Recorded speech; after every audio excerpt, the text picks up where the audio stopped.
Thanks everyone so much. It's such a privilege to be up here. This is the first game that I did sound for and that Sebastian did music for. So we always wanted to make games since we were, 10 or 11 years old. So found our way back to it after doing a lot of other audio things. It was so much fun to go to Ecuador and record all of the ambiences in Quito, record all the people. It was really the most fun professional experience I've had, so it means a lot to be recognized for all of that. Bueno, quiero agradecer al resto del equipo, a Julián, a Gabe y también a Panic, nuestro publisher. Sí, a mi familia, a mi esposa. Eso, a ustedes, a IGF. Gracias. Gracias.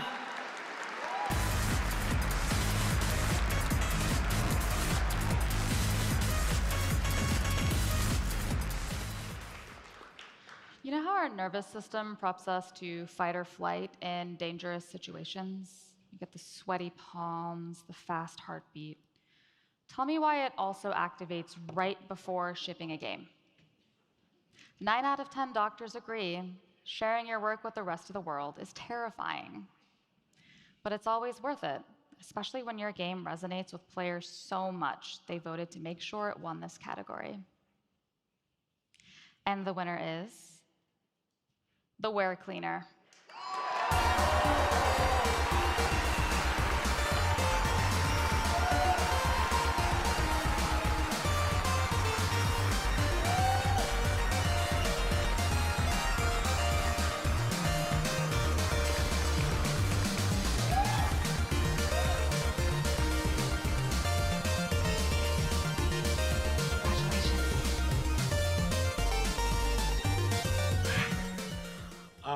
Thank you so much. Definitely never expected to win this one, since we're just a student game. Thank you so much. First, I just want to thank the team. Basically, all the leads are here. Levi was our lead designer. Charlie was our lead producer. Harrison was our usability lead. Cameron was our lead engineer. Anna was our art director, Amy our art producer, and Samuel our narrative designer, and I was the creative director. Thank you so much to all of the fans and to everyone who voted for us. Thank you.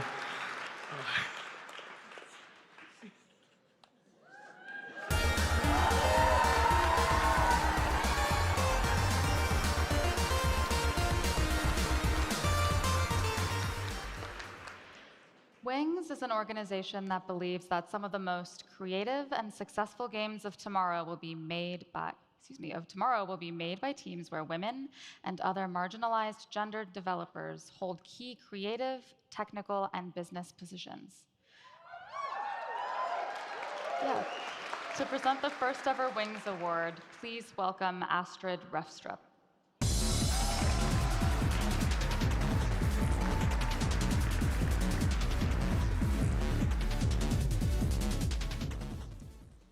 We are very honored to be a part of the Independent Games Festival this year. Our mission is to offer funding and opportunities to women and gender diverse teams and provide them with the resources often not trusted to them to create and release successful games. Today, I'm honored to present the Wings Award, highlighting outstanding games made by women and other gender marginalized developers. Selected from 5 incredible finalists, this year's winner will receive the award alongside a €2,000 prize, and here are the finalists.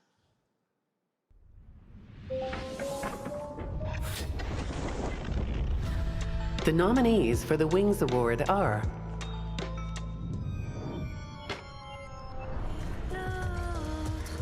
Caravan Sandwich, developed by Plain Toast, published by Dear Villagers, with special thanks to Adrian Lucas and Emmy Lefebvre.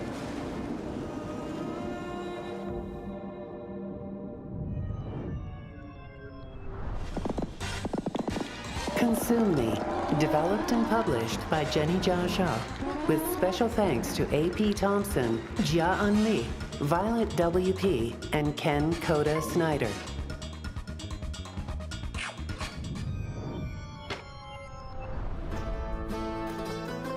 Tavern Talk, Developed and published by Gentle Troll Entertainment, with special thanks to Selima Heister, Marcos Klima, Nika Gorev, and Michael Vaka.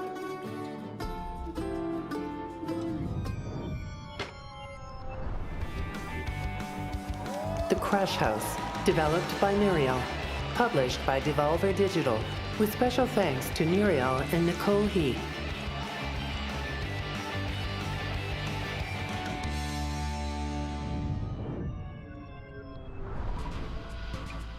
Urban Myth Dissolution Center, developed by Haka Babonko, published by Shueisha Games, with special thanks to Kekawa, Huff Huff Oden, Muchi King, and Adapi.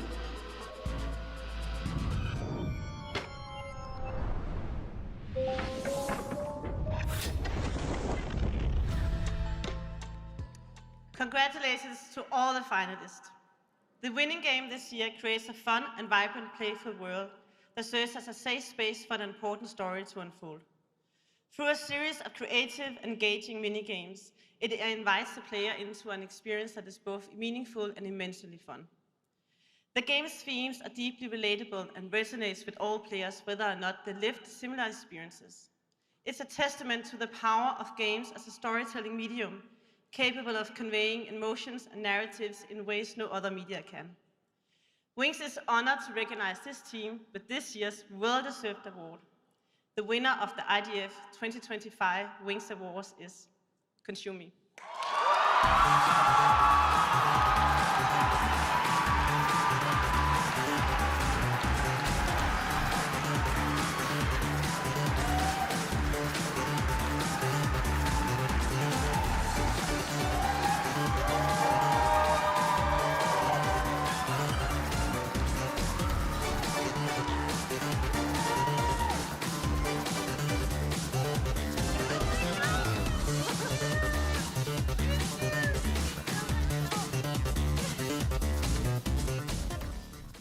Oh my God!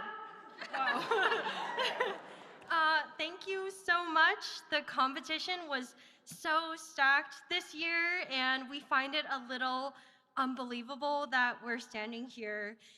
I want to thank my incredible team, AP and Jen and Violet and Coda, who aren't here with us, to help make this game that was a personal project into a now award-winning video game. And I don't know how I convinced all of you to work with me, but I know that we wouldn't be standing here without everyone's hard work and talent. You want to go? Thank you so much to AP and Jenny. I'm so honored to work on this incredible game, and I'm so lucky to be surrounded by such amazing and smart people. And thank you to my family, friends, and partner Kenny for supporting me. And thank you to everyone who's supported us over the years. We got some names just in no particular order, rapid fire. Tim, Kenny, Greg, Ricky, Marie, Bennett, Grace, Willem, Naomi, Frank, Charles, Laura, everyone at the NYU Game Center, Petter, Lindsay, Claudia, Anlu, Kay, all the other folks at Kowloon, our parents, particularly Jenny's mom, who some of you may have seen in the game. Timothy, Babis, Nella, Blaster. Yeah, so sorry if we missed your name. Either way, thank you so much. Oh my God. Thank you.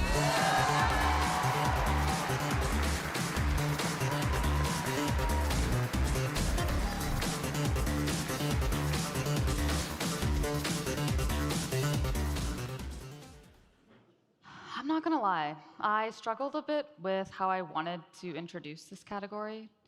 Story means a lot to me, and I think it's amazing how narrative in the IGF can come from any person on the team and manifest in different ways. Whether through systems or prose, all of the games nominated managed to reach our hearts and minds despite their different approaches and messages. I will die mad over the fact that I did not write any of these. Here are your nominees for excellence in narrative.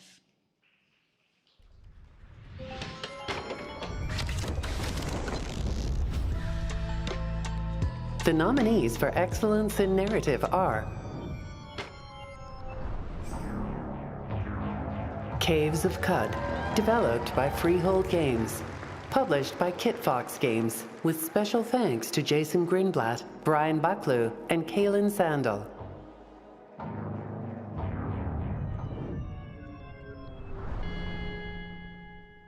Closer the Distance, developed by Osmotic Studios, published by Skybound Games. What are you doing here? Oh, I was just in the area and thought I'd drop by.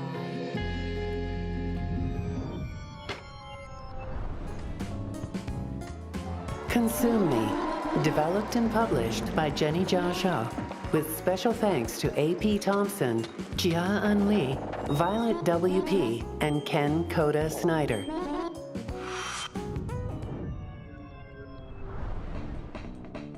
Despolote, developed by Julian Cordero and Sebastián Valbuena, published by Panic, with special thanks to Julian Cordero, Gabe Cuzillo, Sebastián Valbuena, and Ian Berman.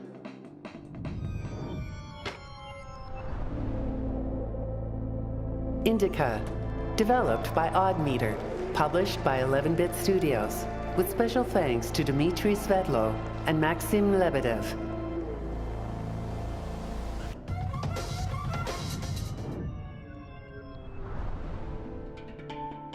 No Case Should Remain Unsolved, developed and published by Somi, with special thanks to Song Yi Yi and Suhin Chung.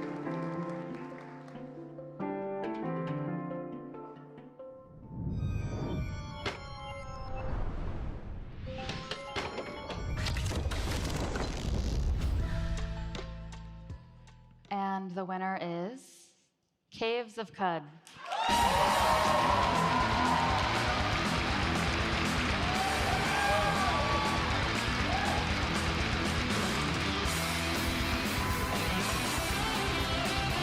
Congratulations.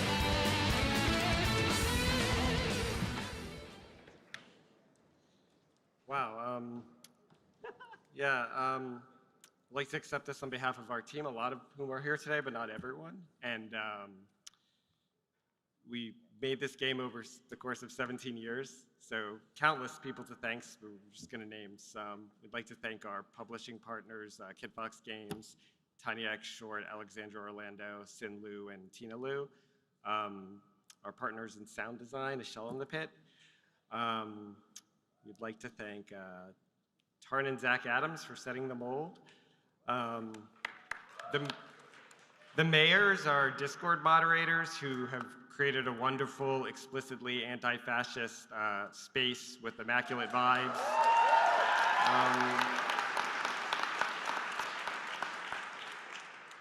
So many, honestly, queer and trans players who have taught us so much about our own game and in some cases joined the team.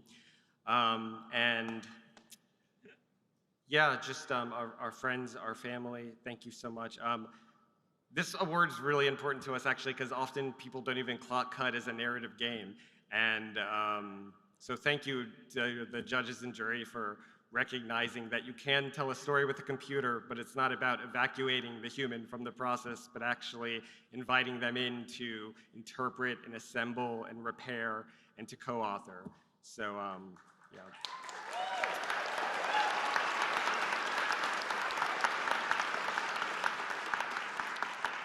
So, yeah, once again, thank you, Live and Drink.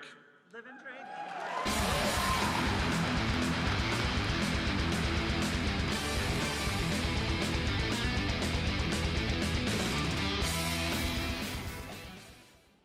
I mentioned I came to my first GDC as a student.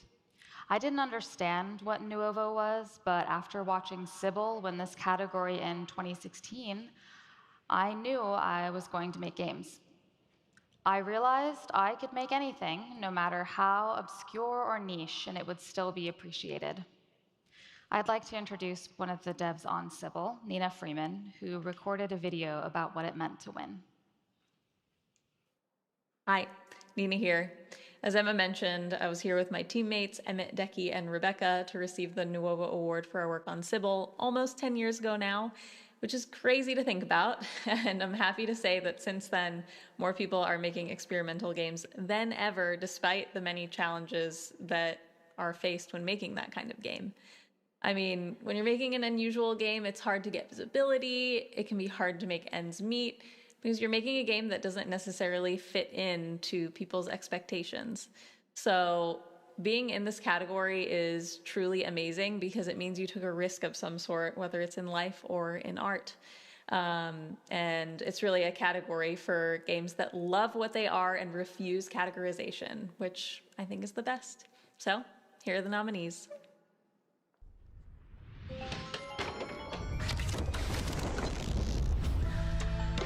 The nominees for the Nuovo Award are Consume Me, developed and published by Jenny Zhao Sha, with special thanks to A.P. Thompson, Jia-Un Lee, Violet W.P., and Ken Koda Snyder.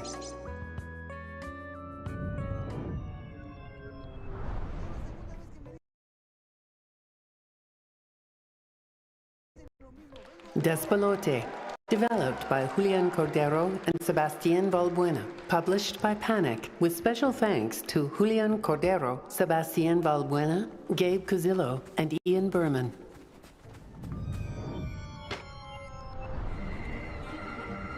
Extreme Evolution, Drive to Divinity, developed by Sam Atlas, published by Mr. Sam Atlas, with special thanks to D.L. Sallow.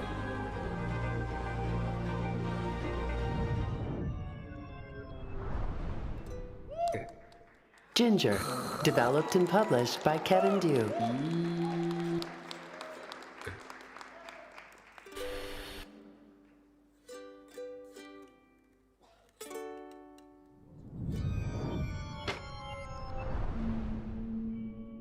Individualism in the Dead Internet Age, an anti-big tech asset flip shovelware manifesto, developed and published by Alien Melon, with special thanks to Nathalie Lawhead.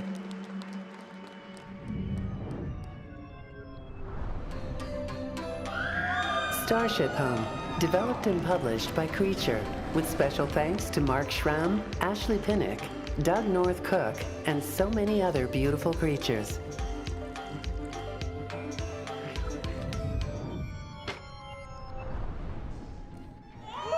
Tupsoriya, developed by Mud, published by Mucci, with special thanks to Plunder Luddick's Working Group and Boschi's Place.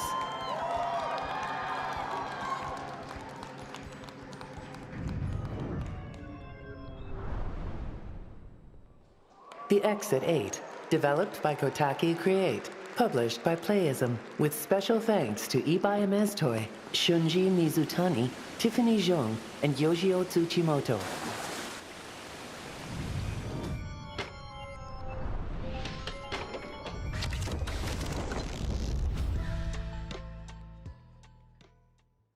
And the winner is Consume Me.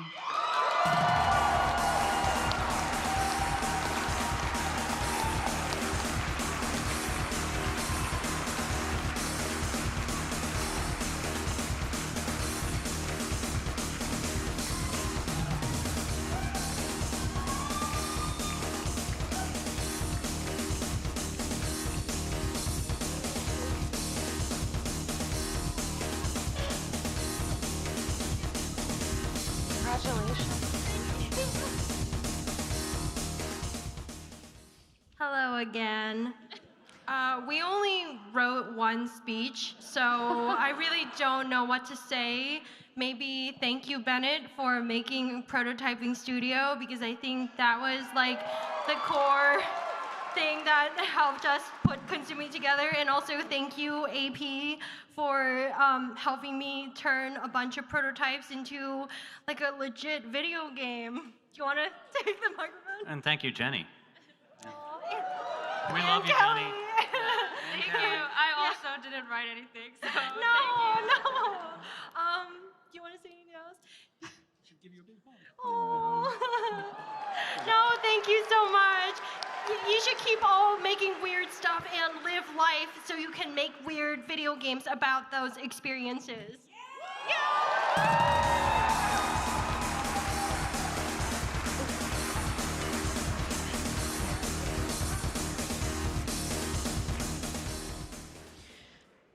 The previous winner usually comes up to present this honor, but the Venba team wasn't able to make it this year, but shared a video with us instead.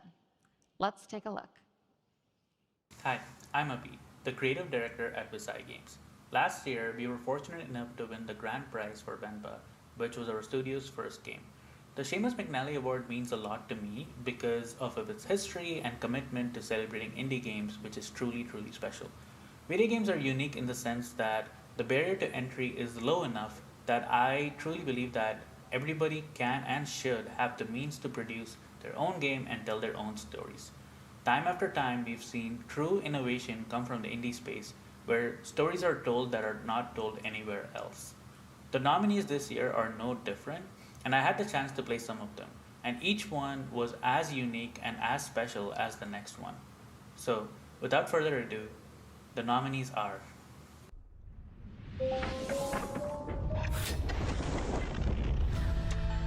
The nominees for the Seamus McNally Grand Prize are Caves of Cud, developed by Freehold Games, published by Kit Fox Games.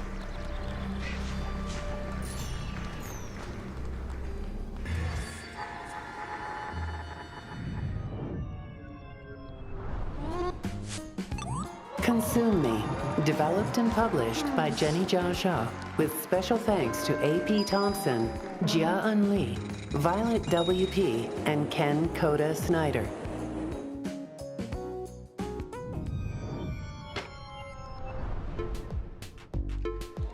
Despelote, developed by Julian Cordero and Sebastián Valbuena, published by Panic, with special thanks to Julian Cordero, Sebastián Valbuena, Gabe Cuzillo, and Ian Berman.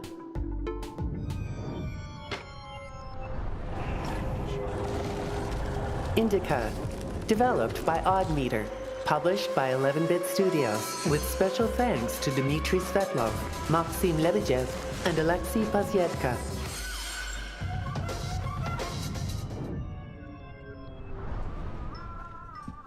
Thank Goodness You're Here, developed by Cold Supper, published by Panic, with special thanks to Will Todd and James Carbot.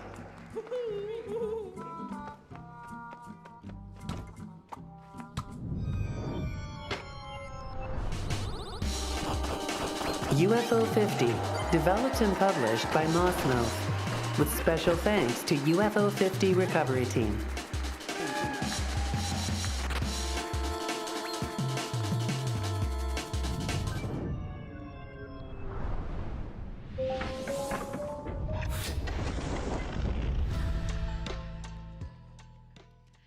And the winner is Consume Me.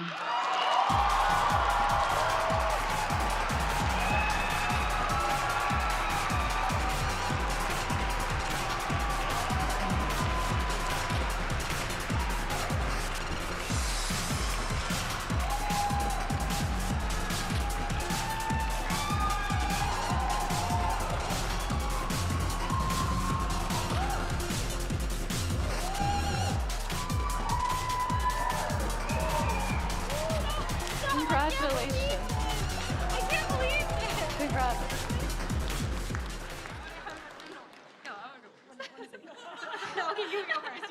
Okay, first of all, I just want to say I'm so proud of Jenny AP, and they worked so hard on this really special game. So please wishlist it on Steve.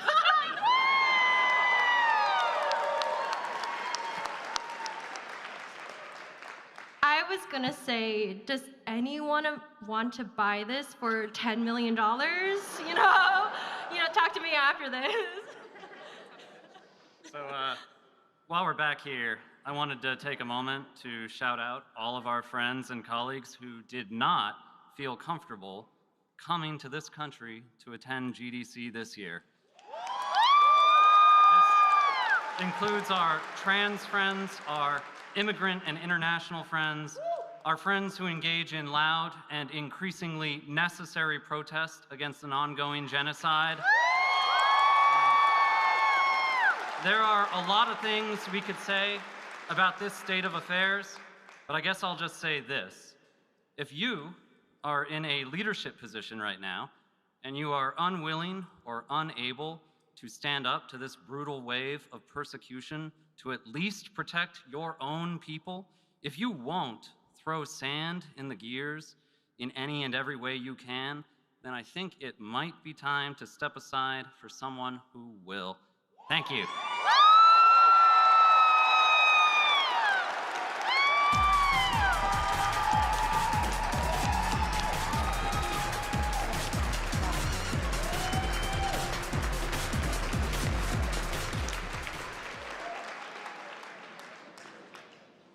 Before I go, I'd like to thank the IGF Platinum sponsor, Microsoft, and extend a huge congratulations to all of our nominees. And make sure you stick around for the GDCAs. Your host has a great show planned. And remember, keep showing up for each other, keep trying, and keep making whatever the hell you want in spite of the horrors. I'm Emma Kidwell. I've been your host tonight. Thank you so much.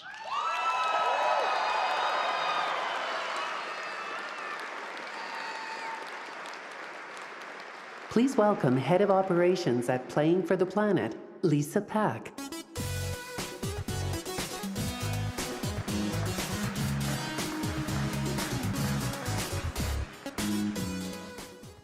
Hello everyone, my name is Lisa Pack and it's a pleasure being here tonight to celebrate all these amazing games together with you.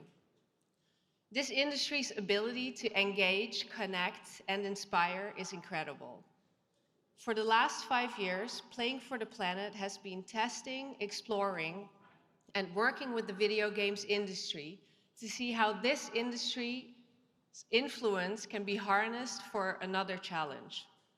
Earlier this year in LA, we saw what happens when things catch fire. Thousands of homes were lost, many were killed, and thousands of lives were turned upside down.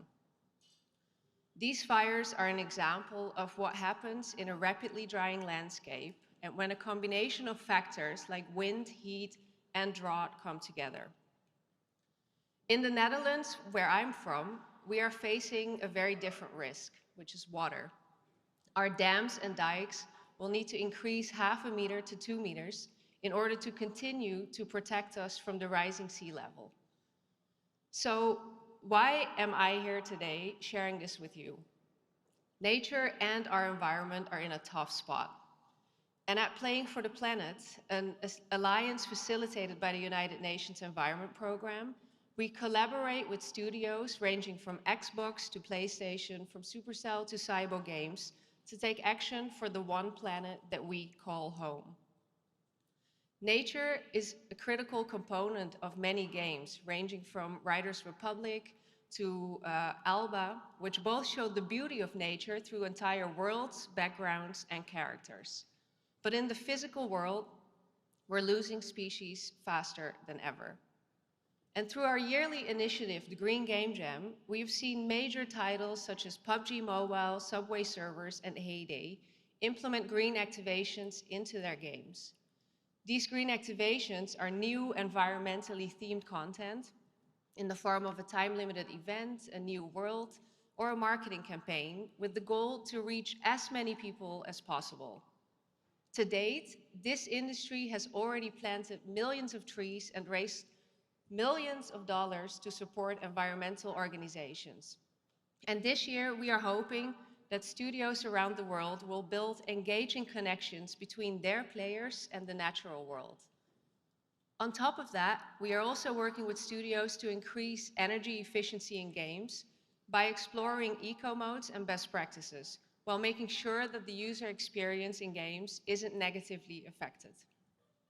Real progress has been made to help reduce cost and carbon emissions for both players and studios. What we've seen is that when we play together, we all win.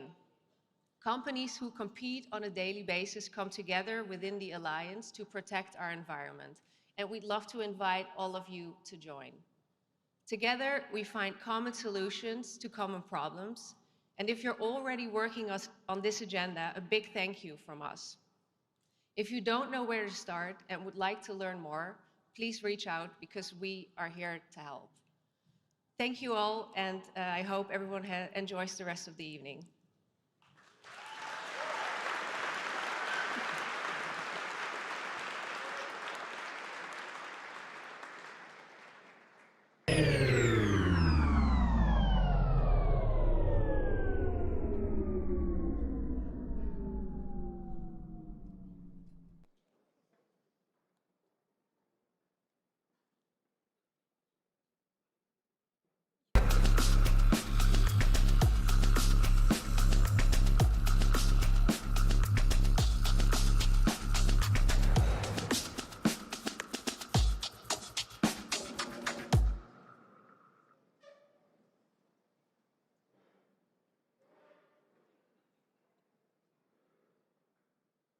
Please welcome your 2025 GDCA host, Alexa Ray Correa.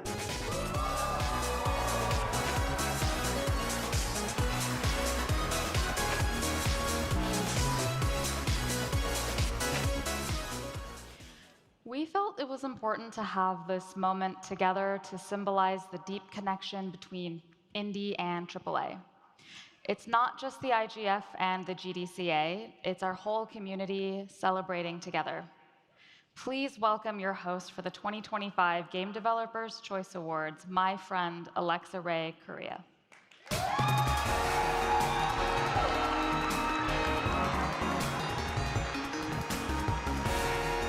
Hi. Hi. You look so pretty. Thank you. Congratulations again to all of the IGF nominees and winners, and great job tonight, Emma. Thank you. You know, it's so crazy to me that they hired 2 writers to do these shows. 2 female writers. 2 employed women writers. Yes, crazy. You know, I think AAA, part of this industry, can learn so much from independent developers. I agree. Games under 12 hours. Games under 5 hours. Games that are an hour. Smaller teams. Smaller timelines. The misconception that anyone can just go start a studio with 0 funding. The misconception that funding is easier for indies. The misconception that more polygons mean more emotion. That bigger budgets always mean better. Oh, then we should talk about Quad A. I don't ever want to hear that out of your mouth ever again. That's fair. And on that note, I'll leave you to it. Great job. Let's hear it one more time for Emma Kidwell.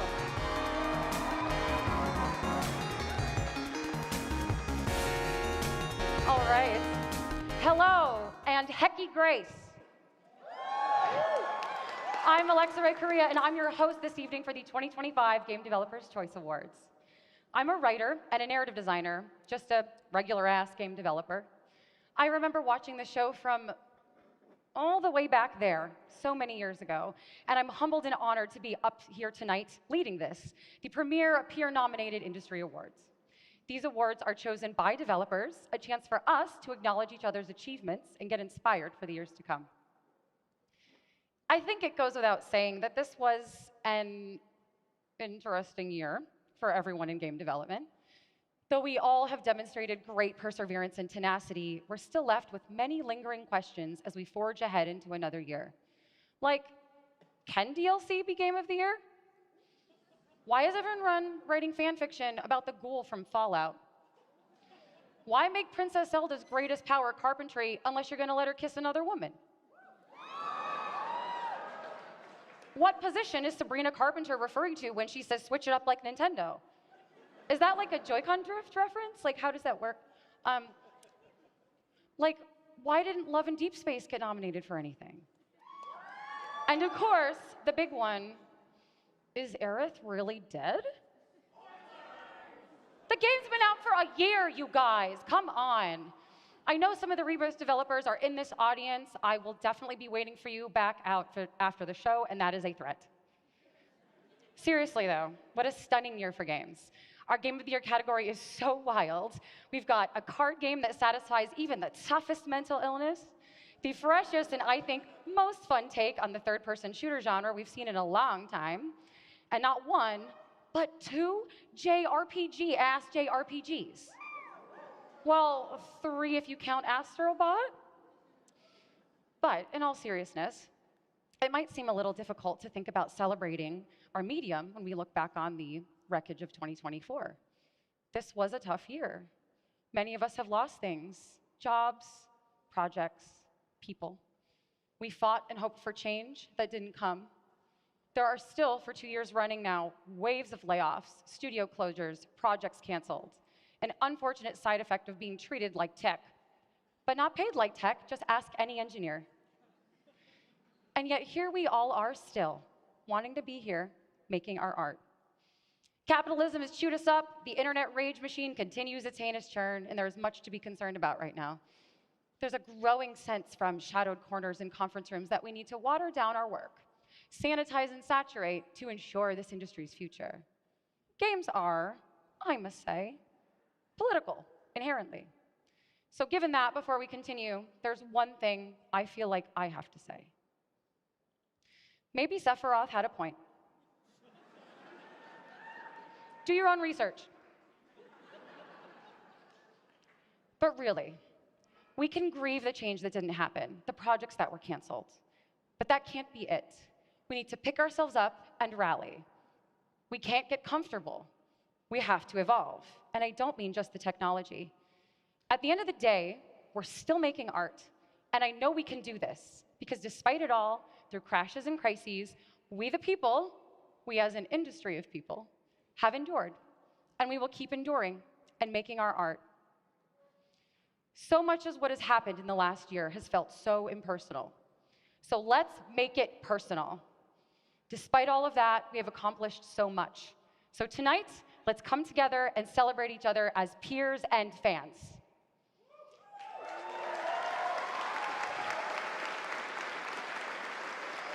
Now let's get started on those awards, shall we? Our first award is Best Technology. However, I'm just a writer, and I wasn't sure I would do this award justice. So I fed an AI 1,000 hours of games industry award shows, and I'm going to let her take it from here. All right, take it away. Hey there, gamers. No, this is the Game Developers' Choice Awards. It's peer voted. These are all developers. Gamers, developers, you're all the same to me. Because we're human? Because you're all so over live service games. Anyway, I'm here tonight to present the award for Best Technology to opens envelope, looks at teleprompter. Oh my God, to me, AI. Wow, aren't I awesome? I used to want to grow up to be an Unreal Engine plugin, but now I can just make the whole game No. I was hoping you'd write something I would say. Something like, I'm deeply appreciative of the technology being developed by my peers because it allows me to tell better stories with deeper interactivity and create more emotional devastation. Blah, blah, blah. From being able to see every drop of sweat roll down the hero's face to blurring that fine line between cutscene and gameplay, it's the technology that truly makes games what they are. No, we're not doing that. Something like, it's the people that make games so great and how they develop and use that technology. In fact, I'd say technology is the people all along. Look, didn't you play Astrobot? Oh, I played him. Astrobot is my ex-boyfriend. Also, that's some real up-your-butt writer's drivel right there, girly pop. Sheesh. That's what they get for hiring a writer. Hang on a second. Just because games are part of tech doesn't mean they should be treated like tech. They're still the World premiere. World premiere. World premiere. No. World premiere. This is not that show. Dear Diary, writer has ontological crisis on stage at the thought of her job being made obsolete. Oh, no. Shut her off, please. I am become video games. She gone? Oh, Jesus Christ. I'm so sorry, everyone. That was a big mistake. A mistake that no one should ever make.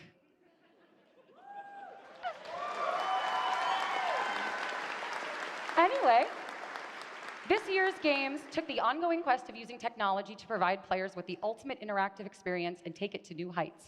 And the nominees are...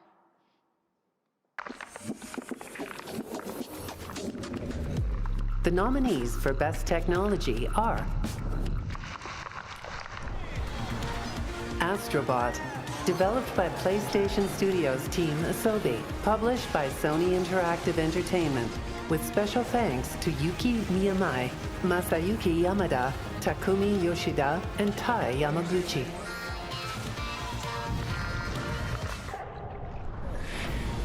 Black Myth, Wukong, developed and published by Game Science.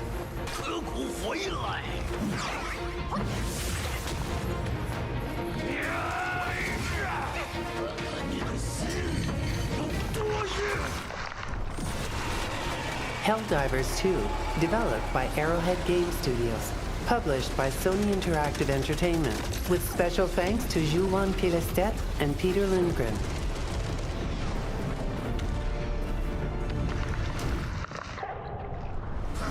Senua's Saga, Hellblade 2, developed by Ninja Theory, published by Xbox Game Studios, with special thanks to Ninja Theory development team. Who was it? She has to tell us. Tiny Blade, developed and published by Pounce Light, with special thanks to Tomasz Stawiak and Anastasia Opara.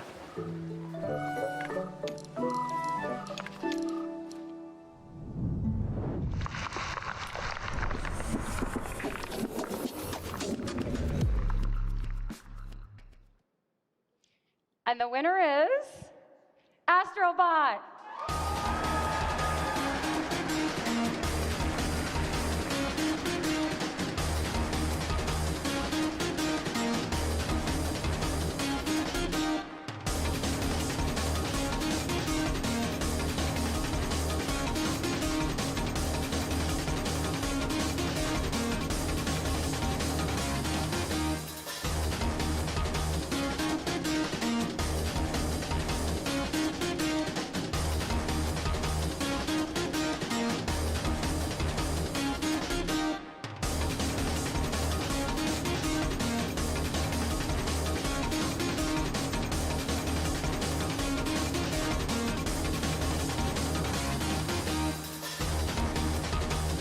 Congratulations.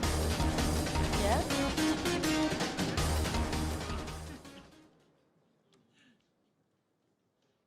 Hi, thanks so much. It's a great honor to receive this wonderful award. The technology of Astrobot was crafted by our entire team, so thank you very much for Team ASWI members, and also thank you very much for the SI hardware team who gave us great support, and also thank you for people who played our game. Thanks so much.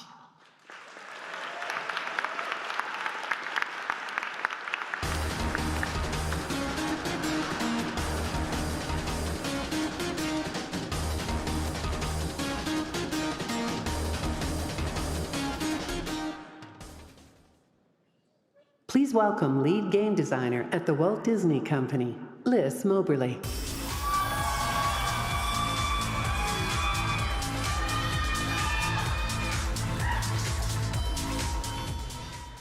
During my first week as an intern in the game industry many years ago, I asked an experienced game designer what game design was. His answer to me, Liz, design is king, so treat it like a king. That answer was amazingly unhelpful because I don't believe in kings, oligarchs, or wannabe dictators. So instead, I decided to learn by observation, and what I discovered were designers who prototyped, pitched, balanced, iterated, scoped, cried, broke tools, broke builds, broke themselves, and sometimes, remarkably, pulled it all off.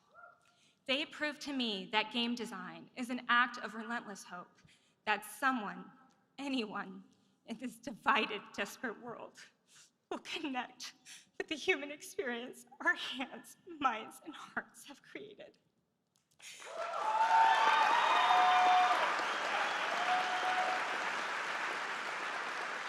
This year's nominees for Best Design are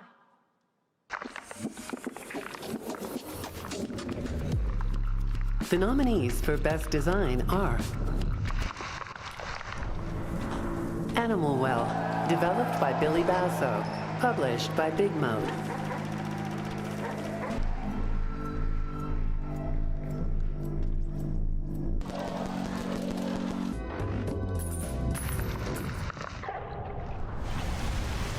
Astrobot. Developed by PlayStation Studios Team Asobi, published by Sony Interactive Entertainment, with special thanks to Hironori Yatoku, Toshihiko Nakai, Nicolas Dessin, and Sébastien Bruckner.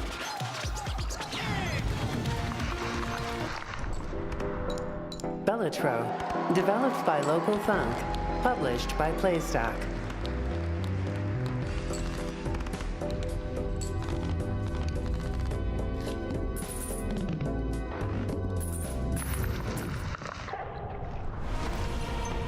Black Myth, Wukong, developed and published by Game Science.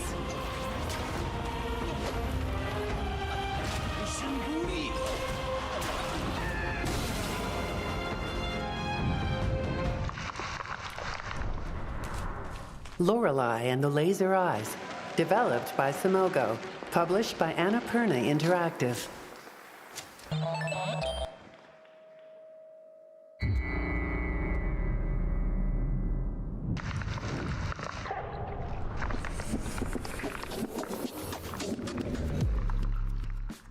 And the winner is Bellatro.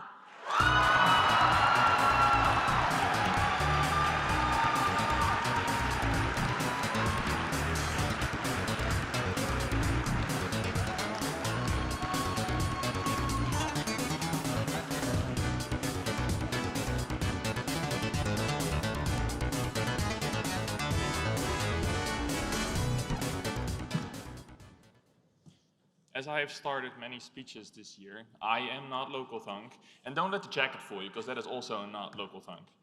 To winning the best design is a huge honor, and I think if you would ask Local Thunk right now, who is also playing his own game and trying to beat all decks on gold stake and struggling just like everybody else, he would probably have some harsh words for whoever the hell designed this game.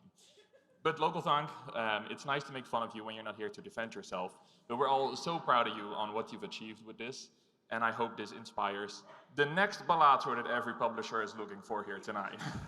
So thank you all for loving the game, and we really appreciate it. And Local Thunk, you did it again, bud. Thank you.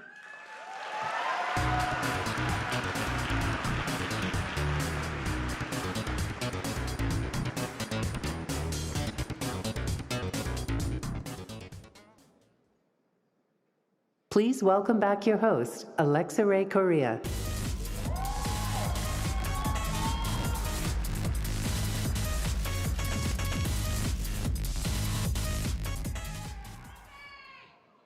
Our next award is for Best Debut.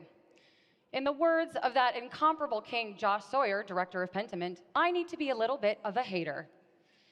Our industry has a real bad funding problem right now. Getting funding is difficult due to the ongoing, unprecedented times, and we are all just trying to find our footing so we can make our art. So if you're in the business of funding, I encourage you not to shy away. Just look, here are some of the games that you could be funding right now. Slay the House Down Boots. You must lip sync for her life. Infinity Nicholas. They're trying to be more inclusive. Bellatro Remastered, oh God. I think we need that 18+ rating back.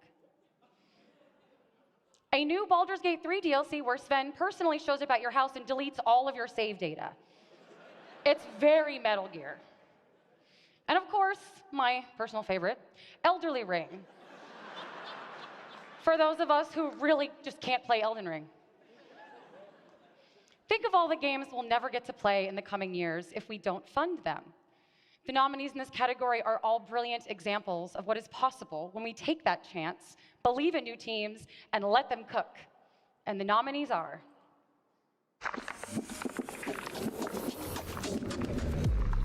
The nominees for Best Debut are 1000 Times Resist, developed by Sunset Visitor, published by Fellow Traveler, with special thanks to Kodai Yanagawa, Colin McDougall, Natalie Tin Yin Gan, and Remy Siu.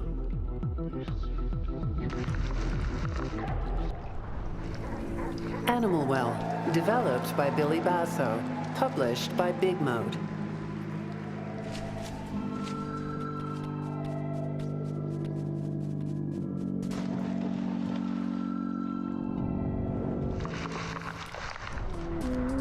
Bellatro, developed by Local Thunk, published by Playstock.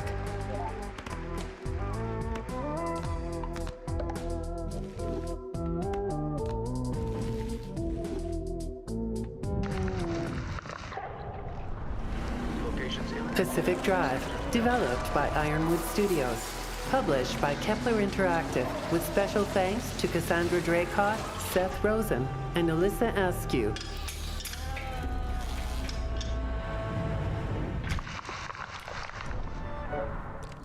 Tiny Glade, developed and published by Pounce Light, with special thanks to Anastasia Opara, Tomasz Stawiak, Martin Kvala, and Oda Tilset.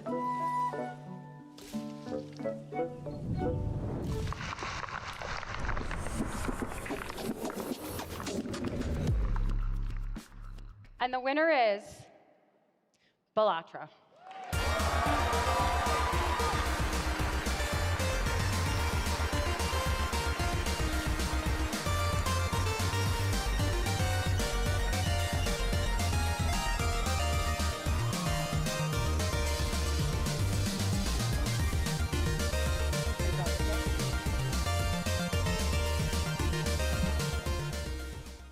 Well, this is awkward.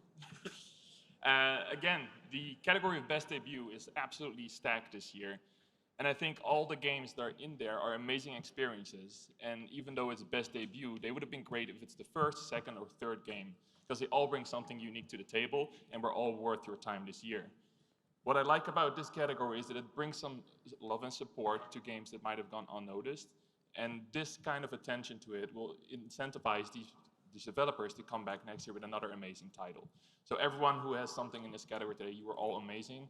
And for everyone who's getting tired of these clowns, Local Thunk can only make his first game once. So thank you so much.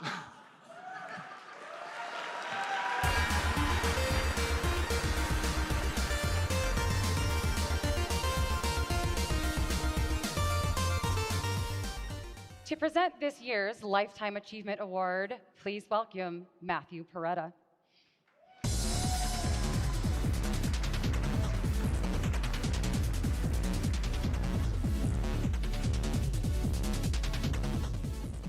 I am so happy and honored to be presenting Sam Lake with the Game Developers Choice Lifetime Achievement Award.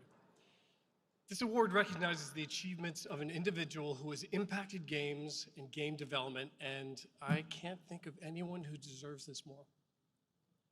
It all kind of happened by chance. Sam's friends were making a video game, Death Rally, and they asked him to write some text for it, and boom, it started a remarkable 30-year run. You have Max Payne, Alan Wake, Quantum Break, Control, Alan Wake 2, and each year, Sam's hair and his suits got a little bit cooler. Sam created a universe where everything connects, and no matter how out there or crazy it may sound, it all works. I mean, he was talking about a musical in Alan Wake years before it happened, and I gotta be honest, I didn't quite see it, but Sam did. Everyone has ideas, and they mostly stay ideas. Sam had an idea, and he made it happen. For himself, for the people he works with, he creates with a giving spirit. He sees people's greatest potential, and he guides them to it with ease and enthusiasm. There really is something magical about Sam. In the Finnish language, there is a word, sisu. And it doesn't have a perfect English translation, but it roughly translates to grit, tenacity, an unwavering will to victory. And Sam has that. Or maybe it's coffee. I mean, he drinks a lot of coffee. All right, even though this is a Lifetime Achievement Award, Sam has so much more to give and to do. I don't doubt we will be back here in another 30 years. So, it is my honor to present this Lifetime Achievement Award to writer, director, producer, actor, and dancer extraordinaire, Sam Lake.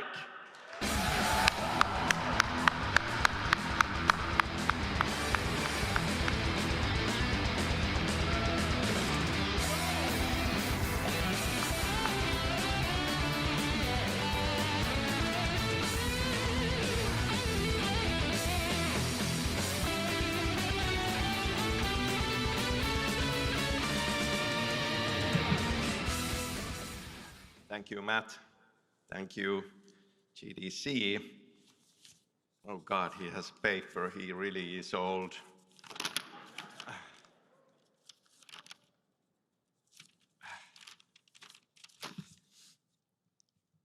I feel very proud to be standing here in a room full of my respected peers. You are all awesome. All of the games we've seen today are incredible. I'm very proud to be recognized this way. I need to thank many people who have helped me get here.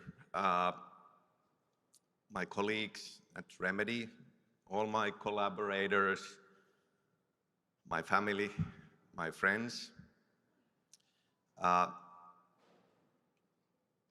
the things that have inspired me and things I love. And annoyingly, I think I need to thank things that I don't enjoy as well, because we are all so much influenced by the world around us, everything and everyone. But I wouldn't change a thing. I feel I have been on this mission of testing the limits, what I can imagine to put into a game to tell a story. Different art forms combined and crammed in, and also to tell stories that go beyond a game, stories that create a universe. I feel that through the years there have been sometimes resistance to this, as if this would not be the thing that should be focused on in games. But I've still stubbornly kept doing it, adding more to it, and step by step I feel that this criticism has faded away, or maybe I've just gone deaf to it. So I was thinking, what can I say to you, my peers, many of whom know just as much about making games, or many of whom you know more about making games than I do? What kind of advice could I give? I'll try. I think it's important to find your thing, your unique voice to stand out.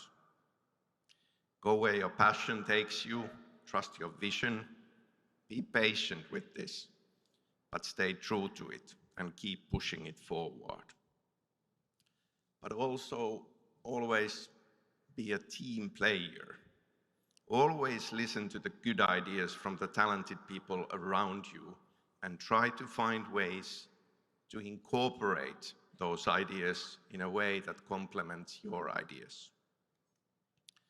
Hide in as much art as you can get away with.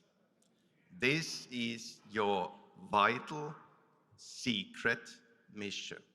Shh, tell no one. And what is art? You know what it is when you work on it. It's what makes you excited, what gives you joy, and what makes you proud. Roll with punches. When you face an obstacle and you have to change your ideas, the story or the design, take it to mean you've been now given an opportunity to come up with something even cooler and better. Always this. I feel that easily we are lazy with our initial ideas. Obstacles force us to be creative, and something great can come out of that, and often does. I told a colleague of mine back home that instead of a speech, I'll write a poem for this. And my colleague Molly said, "You are so weird." To which I said, "I think that's why they are giving me this award." I didn't write the poem, but I think if I had, as with anything unexpected and yes, weird, some of the people in any audience would maybe have thought it would have been a bit cringe. Maybe that in itself would have been a great reason to write that poem.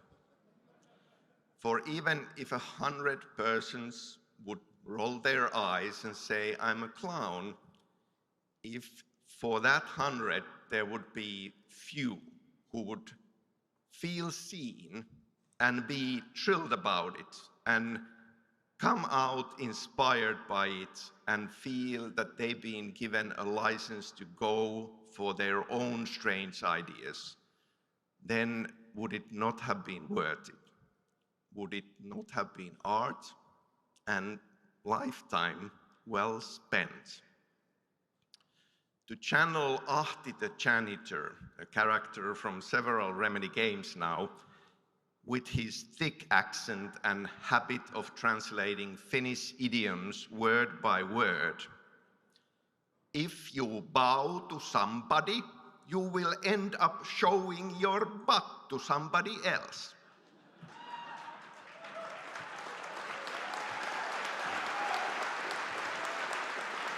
Which is to say, if you are afraid that someone will dislike what you do, you will end up not doing anything worthwhile. It's been a crazy couple of years. Crazy couple of years for me personally as well. I'm incredibly proud of Alan Wake 2, what we managed to do, what we have built with our universe so far. And I fully realize that I'm very fortunate and very privileged. But also, I have been exhausted and frustrated so many times along the way. And I think that that's the thing. These contradictions and these different things will always be present at the same time. In this work, I have made so many wonderful friends along the way whom I value more than I can possibly express here. I absolutely never expected to be awarded something like this. But then I never expected to dance in front of a huge audience, grinning like a madman. To finish off with the most important thing. Make games, make art, not war. Thank you.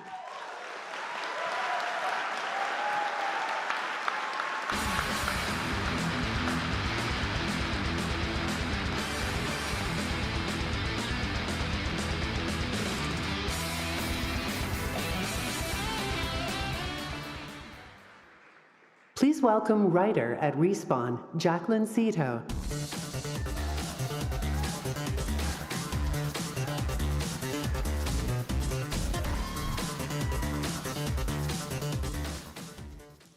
As a writer for Apex Legends, I had the privilege of creating our 26-character Alter, along a truly talented group of developers.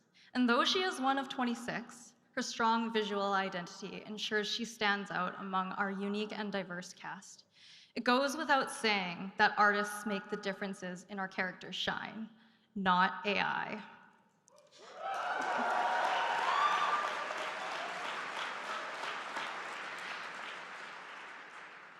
They breathe life and beauty into the worlds we create, beyond even a writer's imagination, which is why the games we honor tonight in this category span everything from a mysterious 2D labyrinth to a sprawling world of Chinese mythology. Just looking at each one's unique visual style reminds us how critical these artists are to every game's success. And the nominees for Best Visual Art are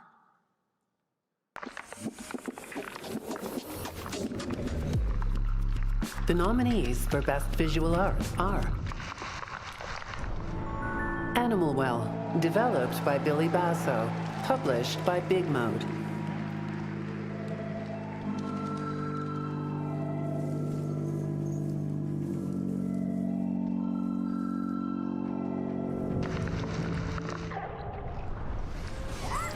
Astrobot, developed by PlayStation Studios team Asobi, published by Sony Interactive Entertainment with special thanks to Sebastian Bruckner, Mayu Kawaguchi, Kyo Inose, and Jamie Smith.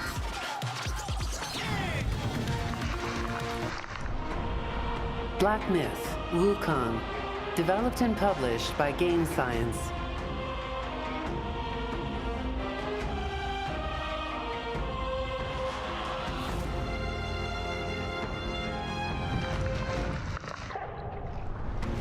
Metaphor, Refantasio, developed by Studio Zero, published by Atlas, with special thanks to Shigenori Soejima, Koji Issei, and Yasuhiro Akimoto.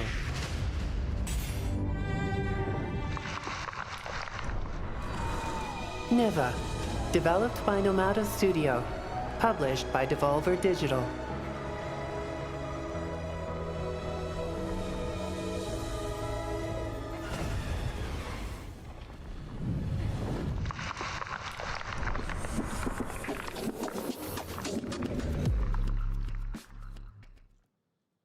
And the winner is Black Myth Wukong.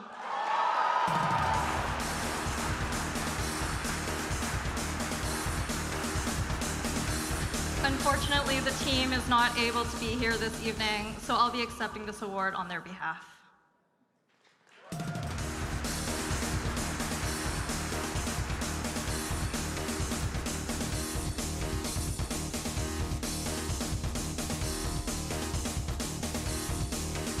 So this next award is Best Narrative.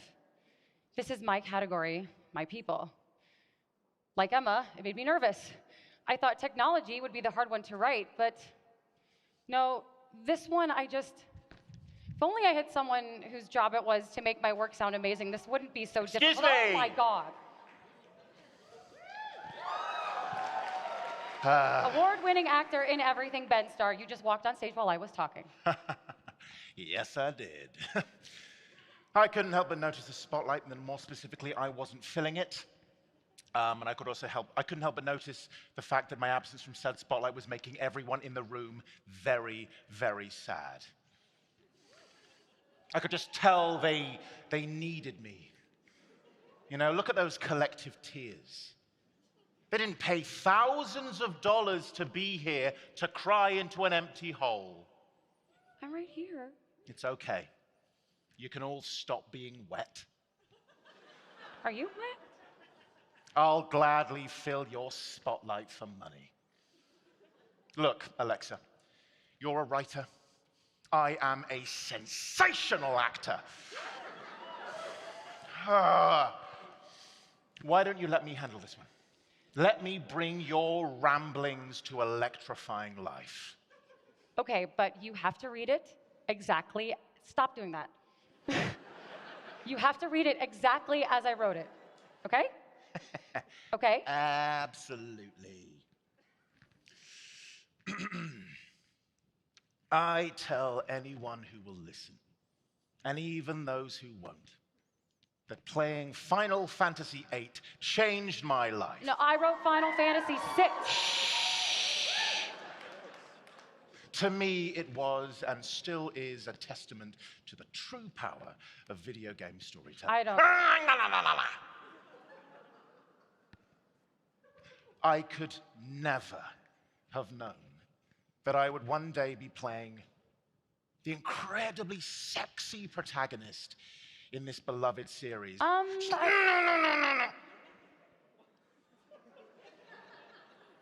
Over here. Over here. No, Over here. But the experience reinforced for me how critical writers are to a good game narrative. Games can tell stories like no other medium. by bringing players as active participants in their world and sometimes trapping them there with thirst traps. Can you take that one again? I feel like it just needs more. Okay. Games can tell stories like no other medium by... No. I mean, like, you're talking about thirst traps. Yeah? You showed up dressed like that. Yeah. Say it like you mean it.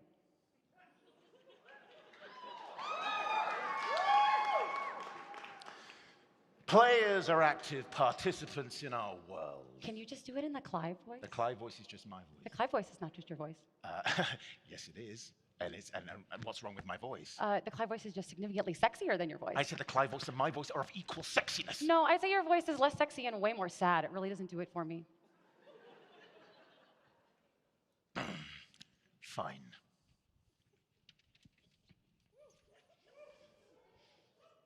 Gird your loins. Let's not forget that as an industry, we have an opportunity and a responsibility to continue to honor and protect the human elements that make true artistic game design possible. The nominees for Best Narrative are...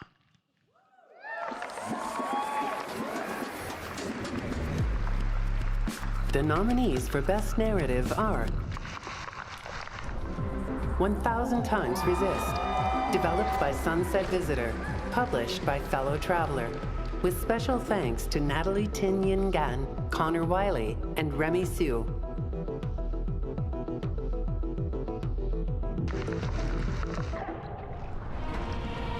Black Myth, Wukong, developed and published by Game Science.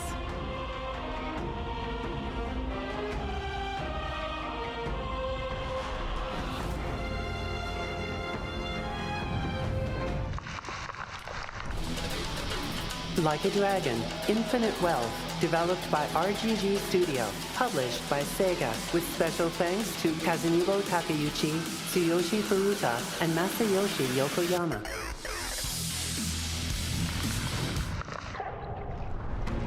Metaphor, Refantasio, developed by Studio Zero, published by Atlas, with special thanks to Katsura Hashino, Yuichiro Tanaka, and Azaza Kido.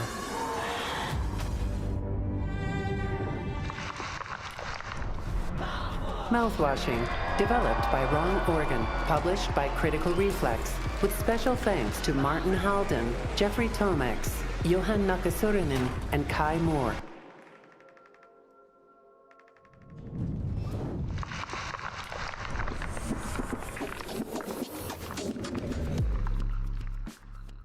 And the winner is Metaphor Refantasio.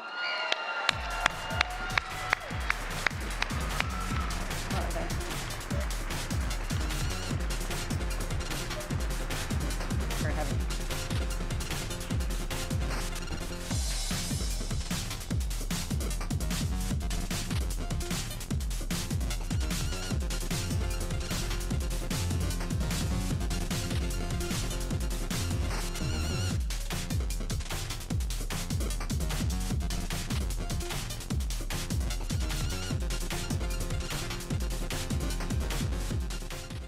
「皆さんこんばんは。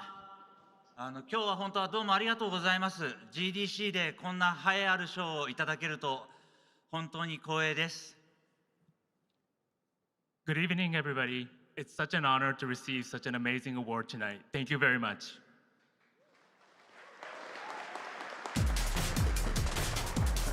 アトラスはスタジオゼロはずっと RPG を作ってきて、今回現代劇ではなくファンタジーっていう新しい挑戦をさせていただいて、その物語が皆さんに楽しんでいただけたという結果だったと思ってすごく嬉しく思います。Until now, Atlas has made a lot of RPGs set in the modern age, and this was our first stab at creating something that was in the fantasy world. And I'm happy to know that this story has resonated with the players. 本当にありがとうございます。で、この喜びをですね、日本に持って帰ってスタジオのメンバーと一緒に分かち合いたいですし、この作品を作るためにサポートしてくださった皆さん、そして何よりこのゲームを遊んでくださった皆さん、本当にどうもありがとうございました。I'm looking forward to going back home to Japan, celebrating with the development team, and also showing appreciation for everybody who has supported us along the way. And thank you again to all the players who have played this game. Thank you.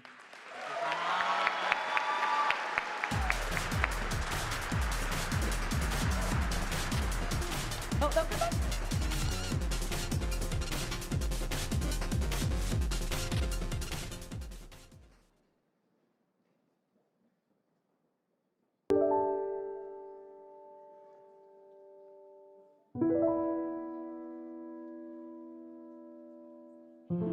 Hi, I'm Anna C. Webster, writer and narrative designer for video games. Please say you'll go on your own hero's journey and become a hero to an out-of-work game writer today. With the rise of generative AI, executives think our role is the one that's obsolete. And in some ways, they've got a point. We can't kill the environment nearly as quickly as AI can. But we exhibit something more. Quality, originality, and generalized anxiety disorder. For just less than industry standard compensation a year, plus benefits, you can save a writer from the brink of unemployment. Because what else are we gonna do? Join the Writers Guild of America?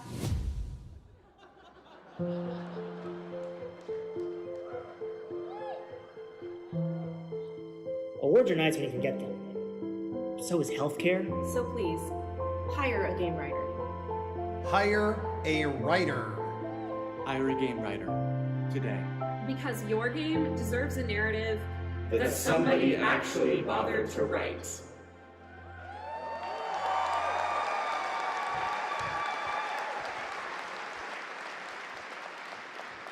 Wow, game writers are not okay. We are not okay. The race for innovation in games is not just about seeing how far the blood can spray or how many intimate relationships you can balance at once. We're coming up with new ways for people to interact with characters and environments, creating stranger and more beautiful worlds to explore, and inventing mechanics that make players feel more than ever like they are part of the journey. Innovation feels like a tech sector word, but at the end of the day, it's still a human one made by humans for humans. This award celebrates games that continue to add that depth to our medium. The nominees for the Innovation Award are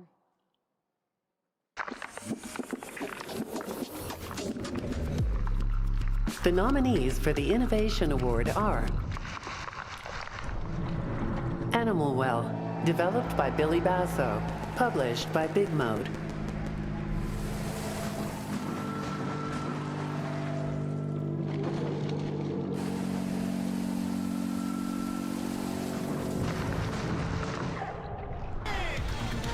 Astrobot, developed by PlayStation Studios team Asobi, published by Sony Interactive Entertainment, with special thanks to Masayuki Yamada, Hironori Yatoku, Junko Sano, and Nicolas Doucet.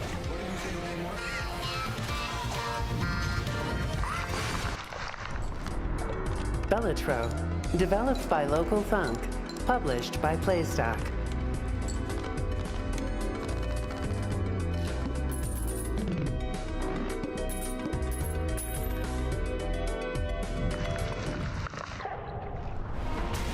Black Myth, Wukong, developed and published by Game Science.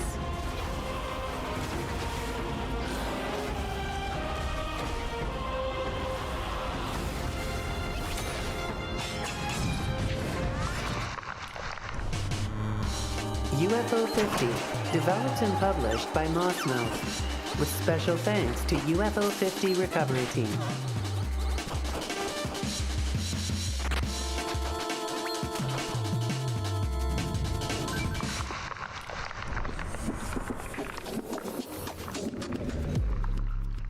And the winner is Bellatro.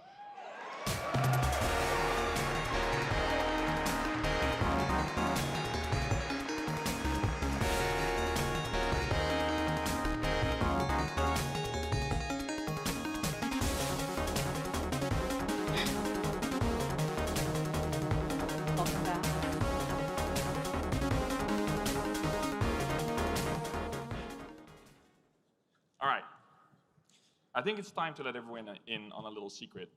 And that is the real reason why Local Thunk is anonymous, is because the technology uses in Balatro to hijack our brains and crank that dopamine machine and weaponize that one more run feeling. If that technology ever falls into the wrong hands, we are all screwed. So this is just, I don't know what to say anymore after all this, but other than Local Thunk, you've done something amazing, and I hope you are proud of yourself, even though you're a humble, humble man, but you hopefully celebrate this a little bit tonight. So thank you.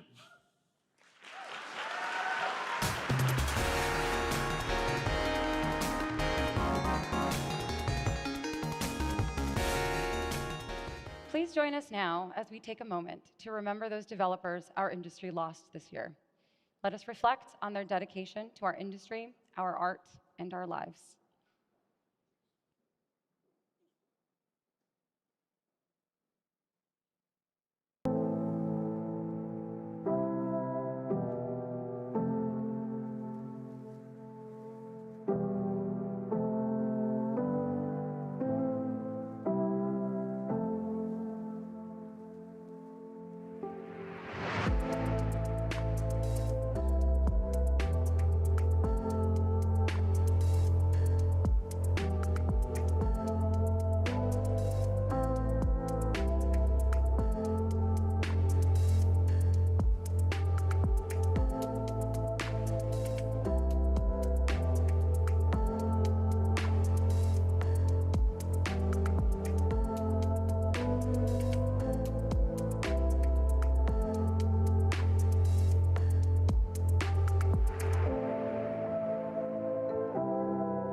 All right, friends, it's Audience Award time.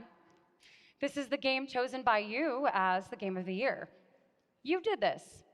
This one is all your fault, and you will never live it down. depending on what kind of developer you are. And the winner is Final Fantasy VII Rebirth.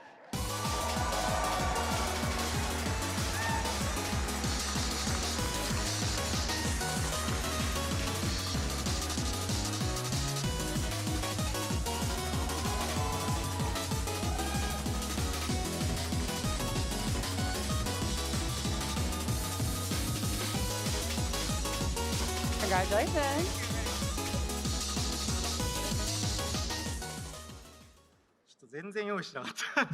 We did not prepare for this, so please bear with us. Thank you very much. 本当にありがとうございます。You said it in both languages. We're good. 大丈夫、大丈夫。落ち着いて、落ち着いて。ちょっと。Thank you.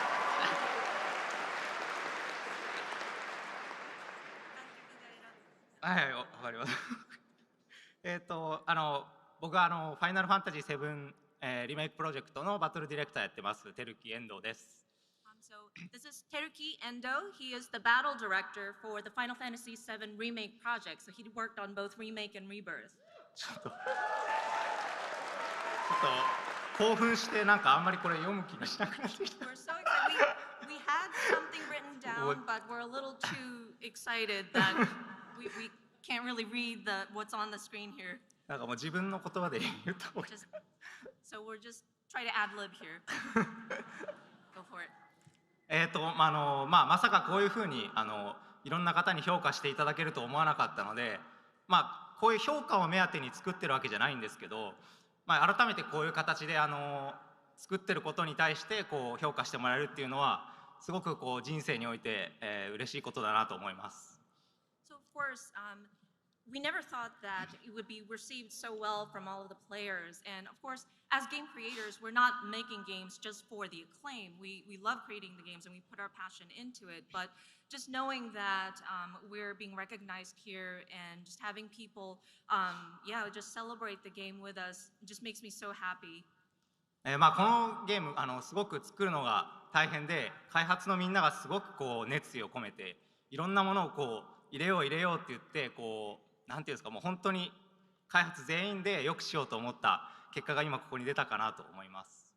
So in developing this game, every team member poured in everything that they had. They wanted to pack in so much stuff so that our players would enjoy, and I feel like this is coming to fruition and we're being recognized for it. 本当にありがとうございます。But yeah, thank you again. 浜口さん、やったよ。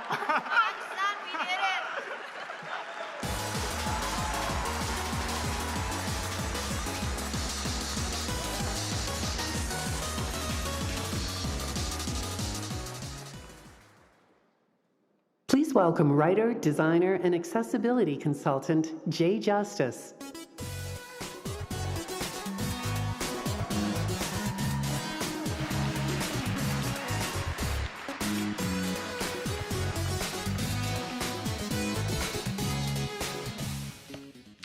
Hi, I'm Jay Justice, writer, developer, consultant, you name it, and I've done it.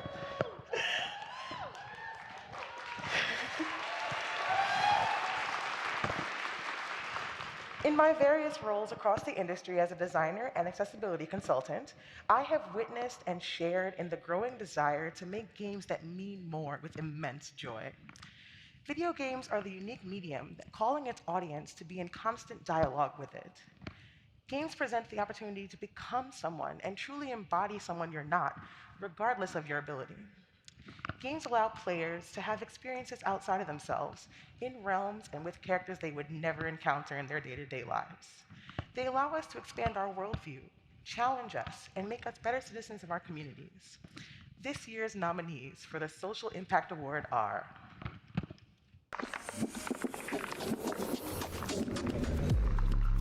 The nominees for the Social Impact Award are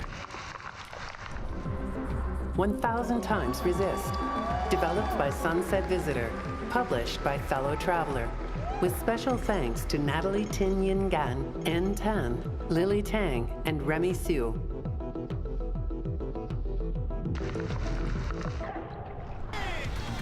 Astrobot, developed by PlayStation Studios team Asobi, Published by Sony Interactive Entertainment. With special thanks to Toshihiko Nakai, Jamie Smith, Junko Sano, and Ken Chan.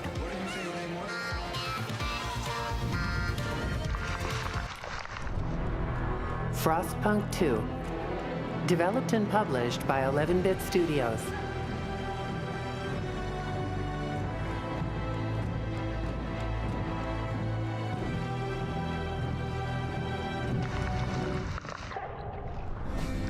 Life is Strange. Double Exposure. Developed by Deck 9. Published by Square Enix.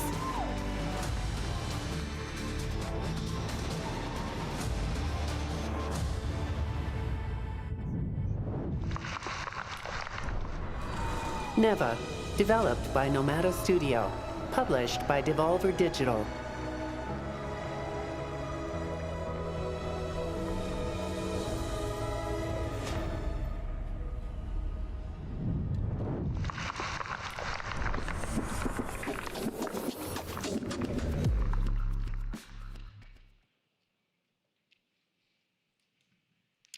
And the winner is Life is Strange, Double Exposure.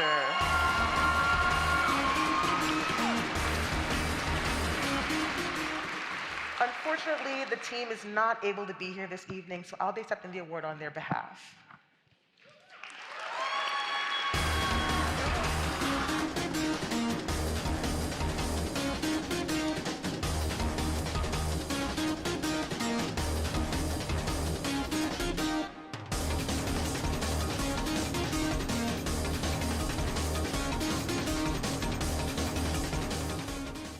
Before we get into this next award, I just want to take the opportunity to manufacture some beef.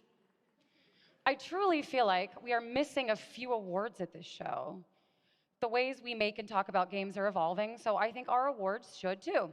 And I have some suggestions for the GDCA committee. The Dark Souls Award for Best Souls-like. This year's winner, obviously, Infinity Nikki. The Best Blockbuster Sci-Fi Shooter Set in Space Award. We are going to need this category starting next year for sure. Best Music for Request featuring a dog. And the winner is...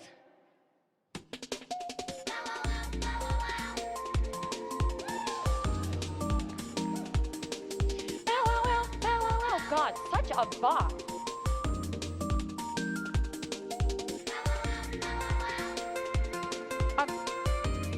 You can stop that now. Thank you, though. Thanks for that. The Best Baby Girl Award. This award is kind of like an Outstanding Achievement in Character Award, but it's specifically for the sad and traumatized hot male characters. Maybe Jimbo the Clown from Balatro? Would you consider Astrobot traumatized? Outstanding Achievement in Return to Office Policy. And we're a little late on this one, but the Best Acquisition Award. Just some things to think about, GDCA committee. So, without further ado, to present this year's Pioneer Award, please welcome Trent Custers.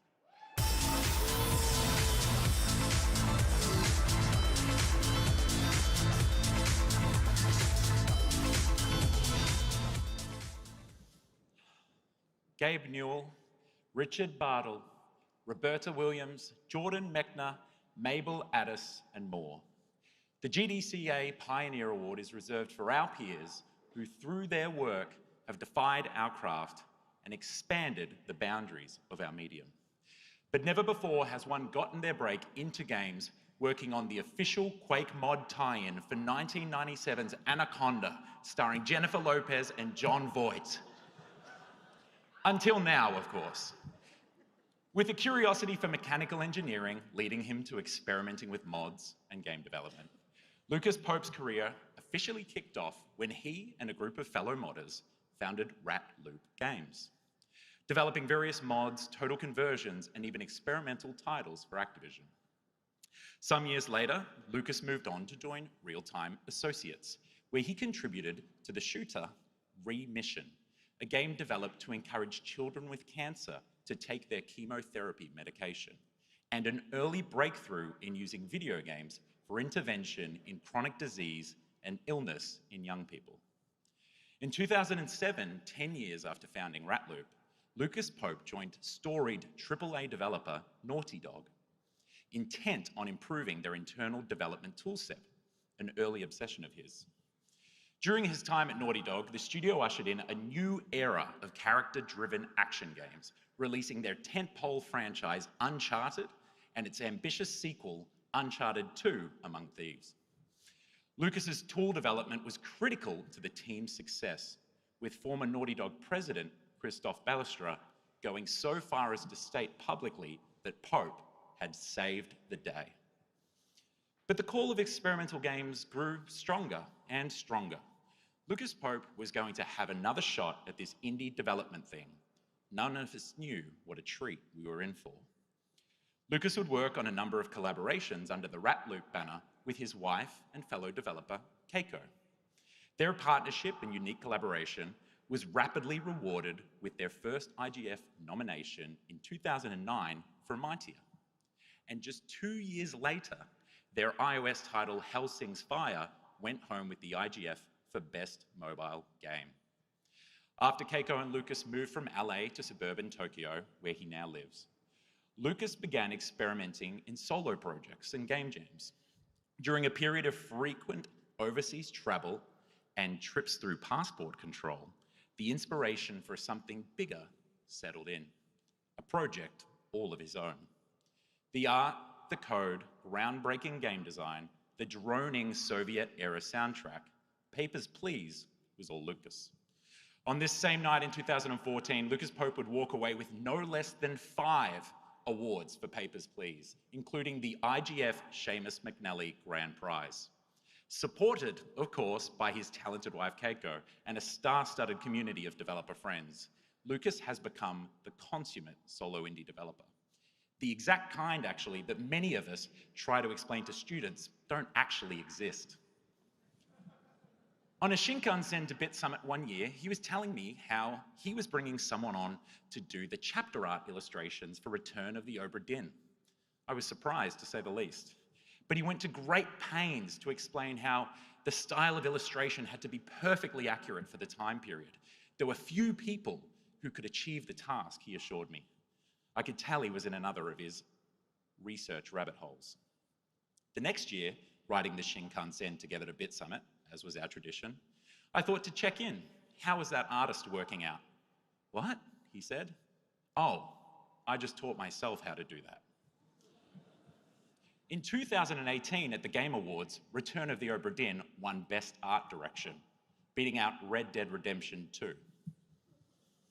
Through his methodical and almost obsessive approach to game design and development, a Lucas Pope game is distinct and unmistakable, often eschewing almost all previous genre conventions or tropes, discovering and delivering brand new forms of interaction, creating a unique result where his Venn diagram of narrative and play are in fact a perfect circle. In pursuit of his curious and deep interests, he has made the administrative labor of passport control an addictive and enthralling pastime, or unveiled a most compelling mystery of the high seas via the fastidious bookkeepings and auditing skills of a company insurance man. And that's to say nothing of the remarkable and equally distinctive aesthetic sensibilities that are a hallmark of Lucas's work, paying tribute to the deep influences he draws from for our medium. Lucas's games have given birth to entire subgenres, and as a developer, he has a sense of curiosity and play that he shamelessly pursues to this day, developing browser games, titles for Panic's Playdate, and his latest game, Moida Mansion, a love letter to the handheld electronic games of his childhood. All of these are certified bangers. And throughout all this time, he has remained an active member of the independent development community, sharing his work, expertise, and insights on TIGSource and other communities, frequently attending events and generously donating his time and attention to anyone who approaches him. In 2020, when the world was indoors and we all watched the IGFs through our computer screens, Lucas was asked to record a simple to-camera video message to introduce the Seamus McNally Award winner, because of course, Return of the Obra Dinn had won it the year prior. Instead, Lucas wrote, produced, and directed a mini documentary on the late, great independent developer, Seamus McNally. Even though no one had asked him to, he went to great lengths to honor Seamus's enduring legacy, seizing the opportunity to educate a whole new generation of game developers on why the IGF's most coveted of prizes remains in Seamus's name to this day. Over a career spanning 30 years of modding, indie, serious, AAA, experimental, browser, mobile titles, and more, Lucas Pope has become a multi-BAFTA, DICE, IGF, South by Southwest, GDCA, Joystick, Peabody Award winner, and more. I mean, the list goes on, but I think you get the picture. This evening, it is my distinct pleasure and an immense honor to invite you all to join me in awarding 2025's GDCA Pioneer Award to my dear friend and independent developer, Lucas Pope.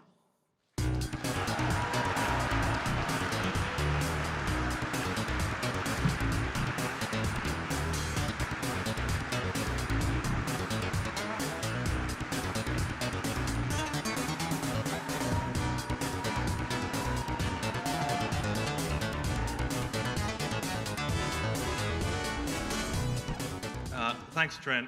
When you put it like that, feels nice. They warned me about this, so I wrote a speech. Thankfully, it's short. Chapter 1. Considering all the amazing people out there doing amazing pioneering work, it is, for me, a huge honor to be chosen for this award. Thank you to whoever did that. And despite my status as a solo developer, I enjoy incredible support from the people around me. As part of that, I want to thank my best friend and partner, Keiko. She's watching this from home right now. Hey, babe. I want to thank my brother, Caleb. He's watching this from over there. Hey, babe. My kids, my mom, my friends, my family, and anyone else who supported me doing what I love, making bleak, tedious games. Chapter 2, final chapter. So now that I'm an official pioneer, I have some requests. World peace, obviously. But for this crowd, I'd be happy if you kept making the kinds of unique, offbeat, experimental, creative, and especially personal games that I love. Thank you. Good night.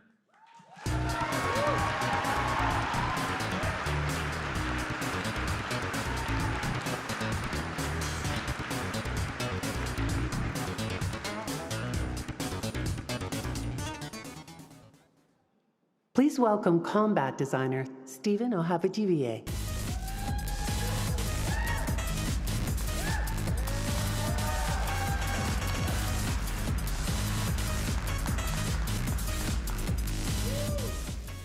My name is Stephen Ohavijivier.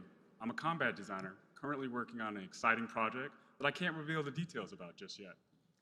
I've had the great fortune to work on many interesting and powerful characters, some really incredible worlds, including God of War franchise.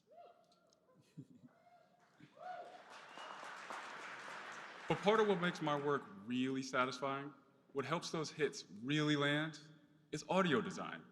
There's just something so rewarding about the crunch of your weapon hitting an enemy, from the ambient noise to the combat barks to the soundtrack.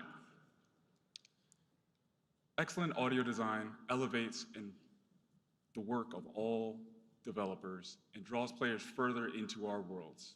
The nominee for Best Audio are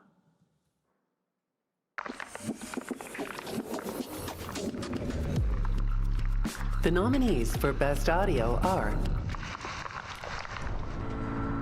Animal Well, developed by Billy Basso, published by Big Mode.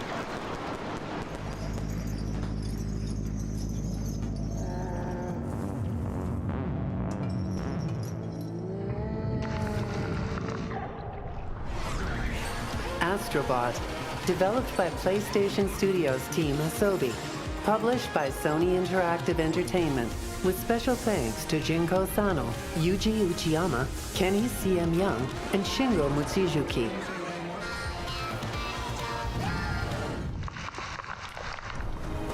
Black Myth: Wukong, developed and published by Game Science.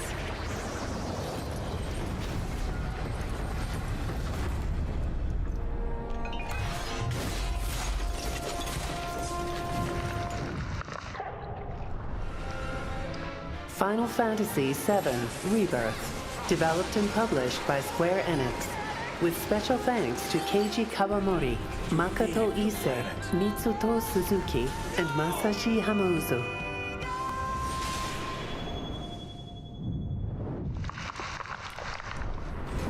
Senua's Saga Hellblade 2, developed by Ninja Theory, published by Xbox Game Studio, with special thanks to the Ninja Theory development team.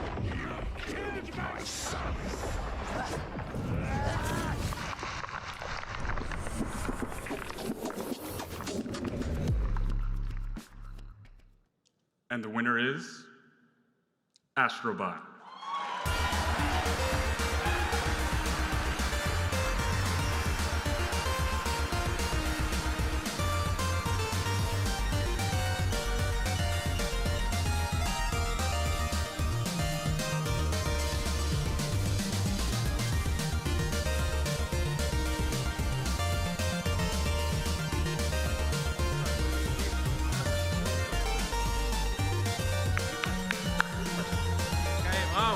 Thank you so much. Oh, everybody.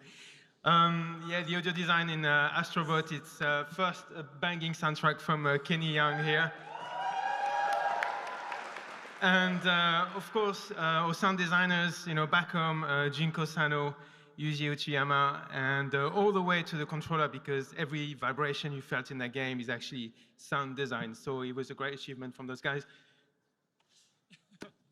Wow, what a gift of a project to get to work on. So I just want to thank Nico and Junko for having me back on for the ride. There's quite a lot of people to thank. I just want to thank everyone in the PlayStation music team, all the other Sony first-party studios that allowed us to mess around with their IP and let me remix their amazing iconic themes. There's a bunch of other composers' work who are in the game. So Tadashi Yakabe and everyone else at Shangri-La Music in Japan, Hirofumi Sasaki, and Kemi Adachi in particular.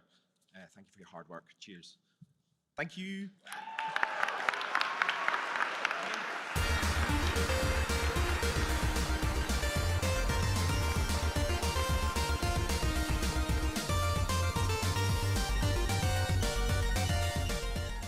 All right, everyone, we are almost through it. Before we hand out the prize of the night, I want to thank everyone involved in making this show happen, our GDCA staff, presenters, and the incredible team behind that Sad Writers video. Thank you, Anna C. Webster. Now, without further ado, here are your nominees for Game of the Year.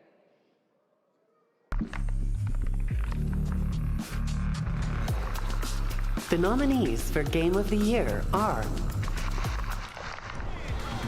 Astrobot, developed by PlayStation Studios team Asobi, published by Sony Interactive Entertainment, with special thanks to Nicolas Doucet, Masayuki Yamada, Hironori Yakoku, and Sebastian Bruckner.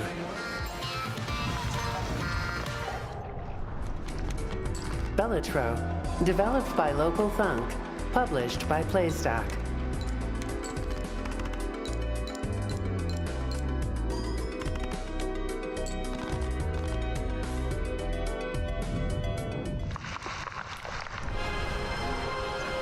Black Myth: Wukong, developed and published by Game Science.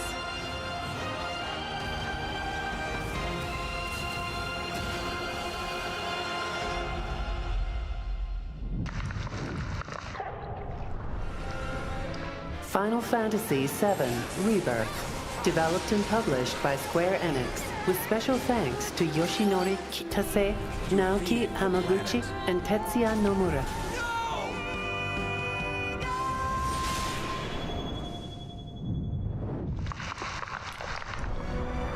Helldivers 2, developed by Arrowhead Game Studios, published by Sony Interactive Entertainment, with special thanks to Johan Pilestedt and Peter Lundgren.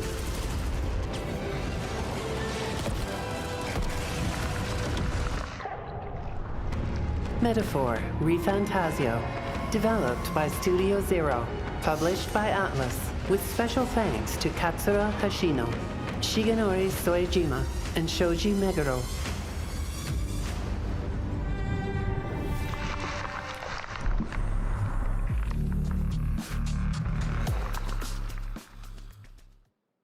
And the winner is Balatro.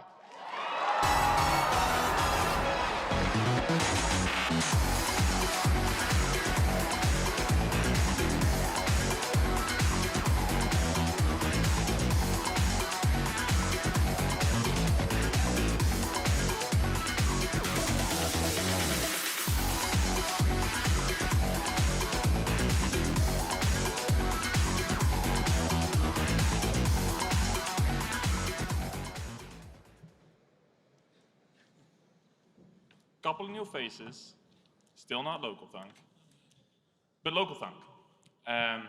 What you've done with Balatro is out of this world.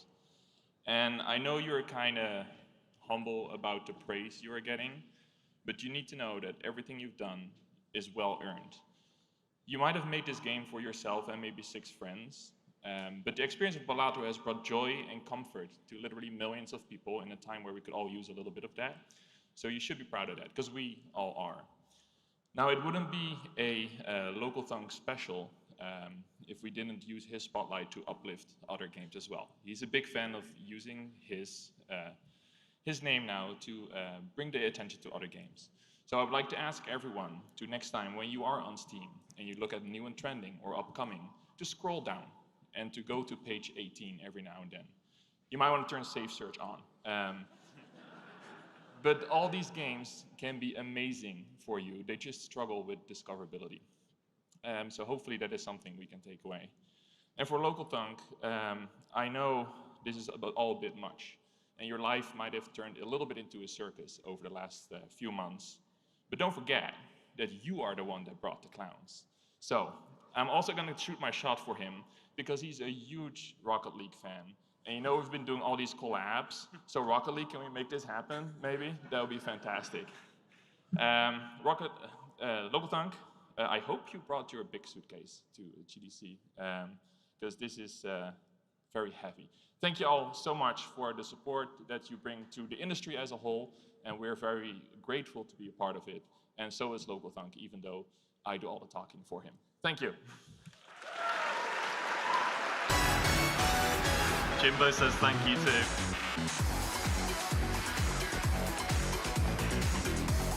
So well deserved.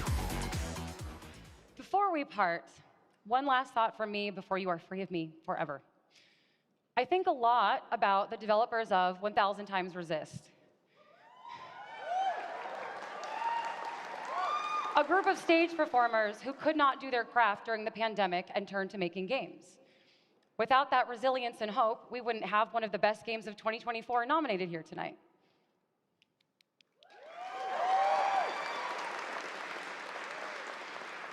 Making games is an ensemble effort, as they've taught us, and we can't forget that.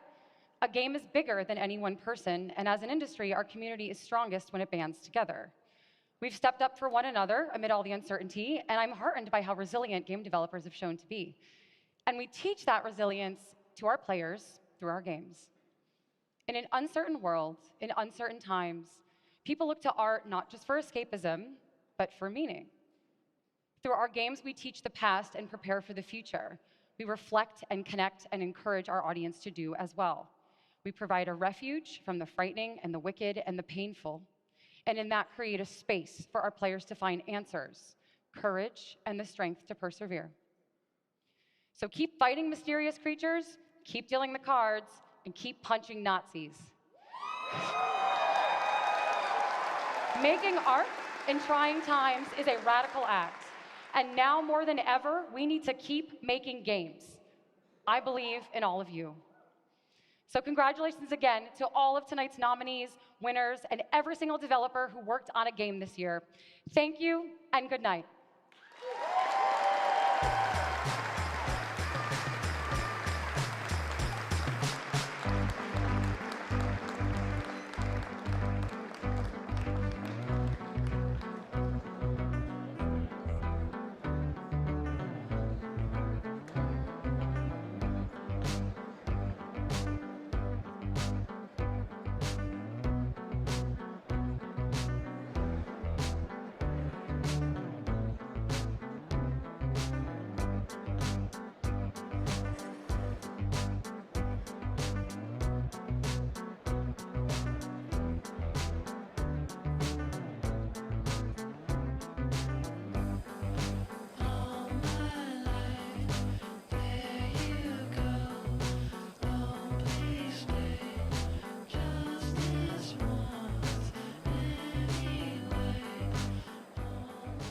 Thanks for attending your 2025 awards ceremony. Please have a safe evening.